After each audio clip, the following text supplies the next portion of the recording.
अब देखिए, बांग्लादेश में विद्रोह की आग अभी भी जल रही है, लेकिन अब सरकार के खिलाफ नहीं, अल्पसंख्यक हिंदू समुदाय के खिलाफ अंतरिम सरकार की मंशा पर भी सवाल उठ रहे हैं, क्योंकि जो सरकार में शामिल हैं, उनका कट्टर संगठनों से कनेक्शन अब सामने आ चुका है।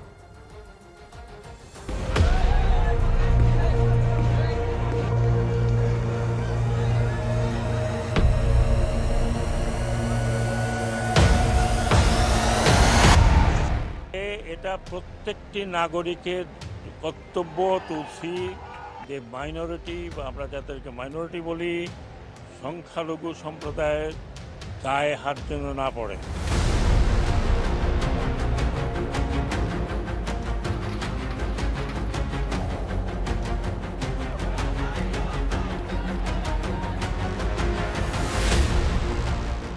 हाथ उठा नहीं रहे, हाथ काट रहे हैं। और हाथ ही क्यों, गर्दन काटी जा रही है हिंदुओं की। सरेआम मौत के घाट उतारे जा रहे हैं बांग्लादेश में अल्पसंख्यक हिंदू।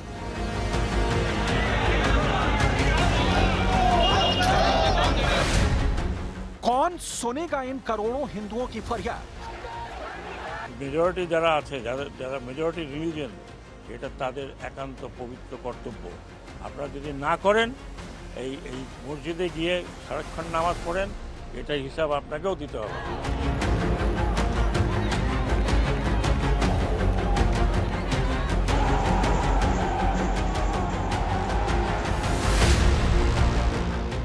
रक्षा की इस अपील में धोखा है, फरेब है, साजिश दिखती है। अल्पसंख्यकों के हित की संरक्षक सरकार को उखाड़ फेंकने के बाद कट्टरता की हिमायती सरकार के मुंह में राम, बगल में छुरी दिख रही है। আমি আশা করি আমার মাইনরিটি ভাইদের, ভাই আমি মাপ চাই আপনাদের হাতে, মাপ। কারণ একটা বিশৃঙ্খলার মধ্যে দিয়ে আমরা এখনো যাচ্ছি। আমরা আপনাদেরকে কিছু কিছু জায়গায়, বাট অনেক জায়গায় শুনেছি যে সোসাইটি প্রোটেক্ট করেছে। আমি ক্ষমা চাচ্ছি যে পুলিশ, র্যাব, অন্যান্য বাহিনীগুলো যাদের আমি এমপ্লয় করতে পারতাম, তাদের অবস্থা এখনও ভালো না, তবে ফিরে আসবে। আমি আমাদের বৃহত্তর সোসাইটিকে অনুরোধ করব যে আপনারা আপনাদের ভাই তারা। कौन करेगा बांग्लादेश में हिंदुओं की रक्षा। बांग्लादेश में जिनके पास सरकार, क्या वो नहीं है जिम्मेदार। अंतरिम सरकार के खोखले दावों पर कौन करेगा भरोसा। बांग्लादेश कैसे बन गया हिंदुओं का कत्लगाह। हसीना सरकार को गिराना सिर्फ मकसद नहीं दिख रहा, साजिश की इंतहा दिख रही है। हिंदुओं का कत्लेआम, कितने हिंदू मारे गए, कितने हिंदू जख्मी हुए, कितने हिंदू परिवार घर छोड़ने को विवश हुए, कितने हिंदू बांग्लादेश छोड़ मुल्क के बॉर्डर पर पहुंचे, कोई वही खाता नहीं है। हिंसा में कई मंदिरों और मूर्तियों को तोड़ा गया है। बांग्लादेश में प्रदर्शनकारियों ने 1971 की जंग से जुड़े राष्ट्रीय स्मारक को तोड़ दिया। मुजीब नगर में स्थित यह स्मारक भारत और मुक्ति वाहिनी सेना की जीत और पाकिस्तानी सेना की हार का प्रतीक है।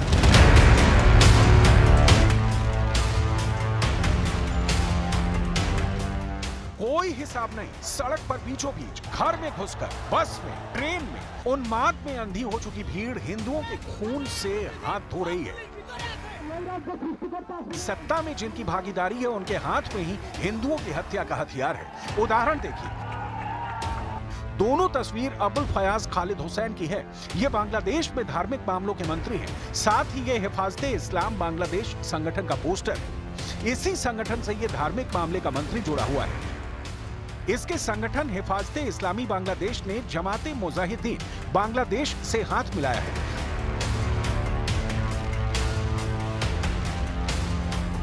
हिंदुओं पर अत्याचार हो रहे हैं, लेकिन इसका मतलब ये नहीं है कि बांग्लादेश में बाकियों के हालात बड़े ही अच्छे हैं। बांग्लादेश की नई कट्टरपंथी सरकार शरिया कानून लाने की पूरी तैयारी में है, और जिस तरह के हालात और सोच दिख रही है, वो ये बताती है कि आने वाले समय में बांग्लादेश का मुस्तकबिल पाकिस्तान से भी बदतर होने वाला है।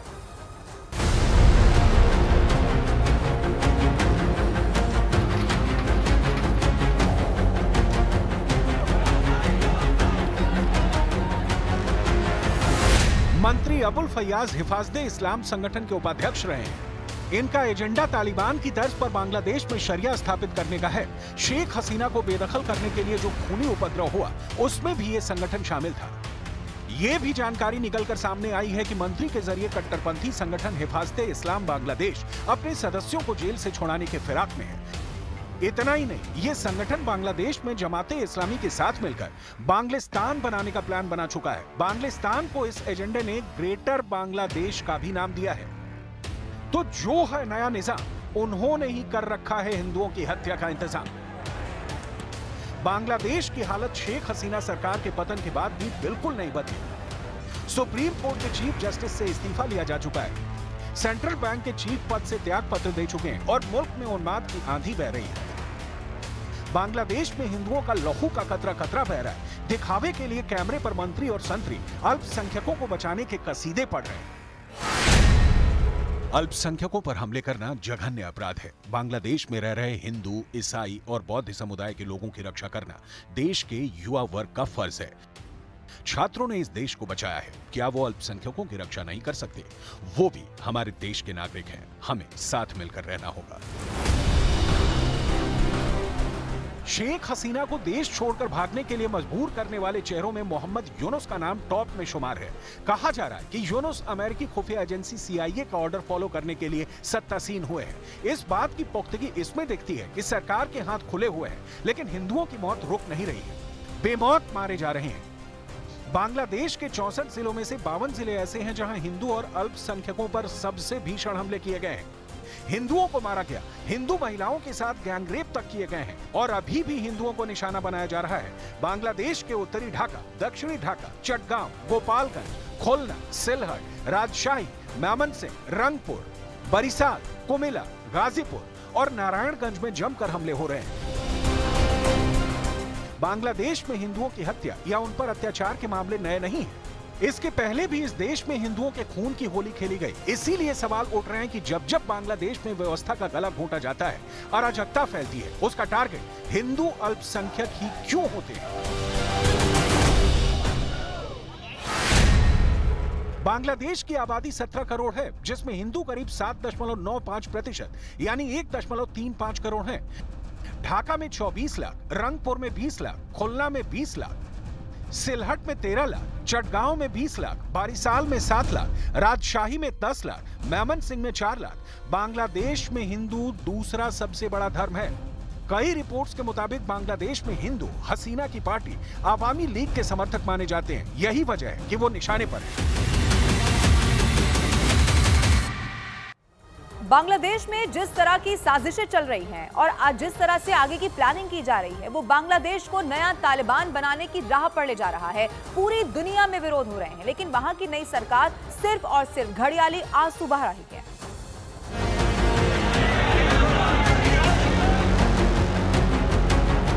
बांग्लादेश समेत पूरी दुनिया में हिंदुओं पर अत्याचार के खिलाफ प्रदर्शन हो रहे हैं। लंदन, फिनलैंड, अमेरिका, UN के दफ्तर के बाहर इन प्रदर्शनों का बांग्लादेश की अंतरिम सरकार पर असर बस इतना दिख रहा है कि हुकूमत संभालने वाले अमन अमन बोलने भर लगे हैं। जमीन पर उनकी अपील हिंदुओं की तरह बेमौत मारी जा रही है, क्योंकि मंशा हिंदुओं को बचाना नहीं दिख रहा। बांग्लादेश में हिंदुओं ने 8 मांगे रखी हैं। पहला, अल्पसंख्यकों पर हमले का स्पीड ट्रायल। दूसरा, अल्पसंख्यक सुरक्षा कानून बने। तीसरा, अल्पसंख्यक मामलों का मंत्रालय बनाया जाए। चौथा, हिंदू वेलफेयर ट्रस्ट को फाउंडेशन का दर्जा मिले। पांचवां, प्रॉपर्टी से जुड़े कानून सख्ती से लागू हों। छठा, शैक्षणिक संस्थानों में अल्पसंख्यकों के लिए प्रार्थना कक्ष हो। सातवां, संस्कृत और पाली एजुकेशन बोर्ड को मॉडर्न बनाया जाए। आठवां, दुर्गा पूजा पर 5 दिन की छुट्टी का प्रावधान हो। इस मांग पर अंतरिम सरकार या आने वाली सरकार कितना गौर करेगी, जब आलम यह है कि इस वक्त बांग्लादेश में वो शक्तियां ताकतवर होकर उभरी हैं जिनका एजेंडा बांग्लिस्तान बनाना है। कट्टरवादी संगठन जमाते इस्लामी बांग्लादेश और हिफाजते इस्लाम बांग्लादेश ने बांग्लिस्तान का प्लान बनाया है। बांग्लादेश, पश्चिम बंगाल, झारखंड, बिहार और म्यांमार में शरिया कानून राज्य स्थापित करने के लिए सोशल मीडिया में मैसेज फैलाए जा रहे हैं। इस बाबत खुफिया एजेंसियों को अहम इनपुट मिला है। बांग्लादेश के इस एजेंडे को ग्रेटर बांग्लादेश का नाम दिया गया है और अफगानिस्तान तालिबान की तर्ज पर बांग्ला रीजन में पूर्णतः इस्लामी शरिया गणराज्य स्थापित करना इसका मकसद है। इस एजेंडे से कट्टरवादी संगठनों का भारत विरोधी और बांग्लादेश में रह रहे अल्पसंख्यक विरोधी एजेंडा भी पूरा हो रहा है, क्योंकि पिछले 5 वर्षों में इन दोनों संगठनों ने बड़ी तादाद में बांग्लादेश में भारत विरोधी हिंसा को अंजाम दिया है। बांग्लादेश में कट्टरता अपने चरम पर पहुंच रही है और बड़ी बात यह है कि एक दिन में नहीं बल्कि वर्षों से साजिश स्थापित की जा रही है। इसके पीछे पाकिस्तान के कट्टर संगठनों का हाथ है, जिनसे इनकी फंडिंग होती रही है, और अमेरिका भी उतना ही जिम्मेदार है, जो शेख हसीना सरकार को अस्थिर करने के लिए साजिश रचता रहा।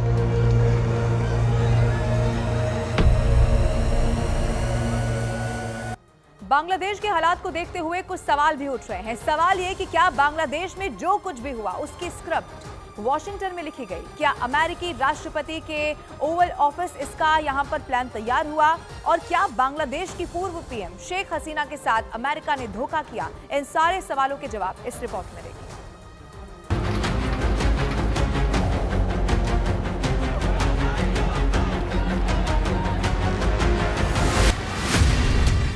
सेंट मार्टिन द्वीप ने करा दिया तख्ता पलट।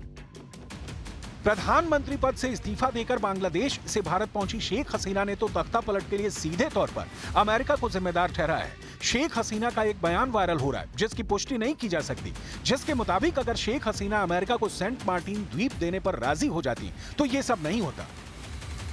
तो जिस सेंट मार्टिन द्वीप की चर्चा खूब हो रही है उसकी डिटेल आपको भी जरूर जाननी चाहिए, जैसे कि सेंट मार्टिन द्वीप कहां पर स्थित है और आखिर क्यों अमेरिका बांग्लादेश से ये द्वीप चाहता था। आइए आपको डिटेल्स बताते हैं और आखिर सेंट मार्टिन द्वीप जो है वो इतना इंपॉर्टेंट अमेरिका के लिए क्यों हो गया है, आपको उसकी कहानी समझाने की कोशिश करते हैं कि आखिर सेंट मार्टिन द्वीप पर अमेरिका की नजर क्यों है। दरअसल आपको बता दें कि सेंट मार्टिन द्वीप बांग्लादेश का एकमात्र कोरल रीफ द्वीप है, एकमात्र कोरल रीफ द्वीप है ये। यानी कि सेंट मार्टिन द्वीप बंगाल की खाड़ी के उत्तर पूर्वी भाग में स्थित है, बंगाल की खाड़ी के उत्तर पूर्वी भाग में ये स्थित है। इसके अलावा सेंट मार्टिन द्वीप को नारिकेल जंजीरा के नाम से भी जाना जाता है। इसका अर्थ होता है नारियल द्वीप, यानी कि इसे नारिकेल जिंजारी के नाम से भी जाना जाता है, यानी कि इसका मतलब सीधे तौर पर यह होता है कि ये नारियल द्वीप है। सन 1900 में सेंट मार्टिन द्वीप ब्रिटिश इंडिया का हिस्सा हुआ करता था। ये अब आपको हिस्ट्री बताने की हम कोशिश कर रहे हैं। 1937 में म्यांमार जब ब्रिटिश इंडिया से अलग हुआ था तब ये भारत का ही हिस्सा था। 1947 में आपको बता दें कि भारत पाकिस्तान के बंटवारे के वक्त 1947 में बंटवारे के समय पाकिस्तान के हिस्से में ये आया है। और उसके बाद क्या हुआ कि बांग्लादेश भी पाकिस्तान का उस वक्त हिस्सा हुआ करता था। 1971 में पाकिस्तान से अलग होने के बाद बांग्लादेश एक देश बना और ये द्वीप बांग्लादेश को मिल गया। तो देखिए 1971 में पाकिस्तान से जब बांग्लादेश अलग हुआ तो ये बांग्लादेश की टेरिटरी में आ गया।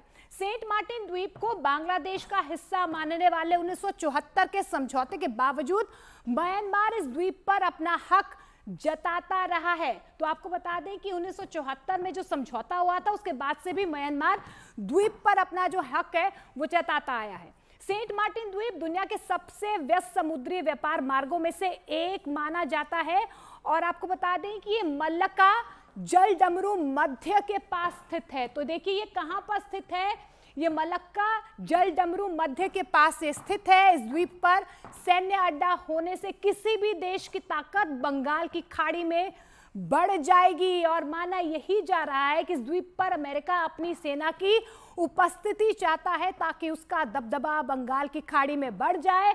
और यही वजह है कि अमेरिका की नजर इस द्वीप पर है और इसीलिए अमेरिका कहीं ना कहीं इस द्वीप पर नजरें गड़ाए हुए। जून में शेख हसीना ने दावा करते हुए कहा था कि अमेरिका इस द्वीप पर अपना अधिकार चाहता है और ऐसा करने के लिए उसने बांग्लादेश आम चुनाव में शेख हसीना को जीत दिलाने का वादा भी किया था, लेकिन उन्होंने अमेरिका को यह द्वीप देने से मना कर दिया था। हालांकि अमेरिकी विदेश विभाग के प्रवक्ता मैथ्यू मिलर ने इस दावे को गलत बताया था। सच क्या है, इसका जवाब सिर्फ शेख हसीना या अमेरिका ही दे सकते हैं। लेकिन शेख हसीना सरकार के अंत में अमेरिकी खुफिया एजेंसी CIA का नाम आना अनहोनी नहीं।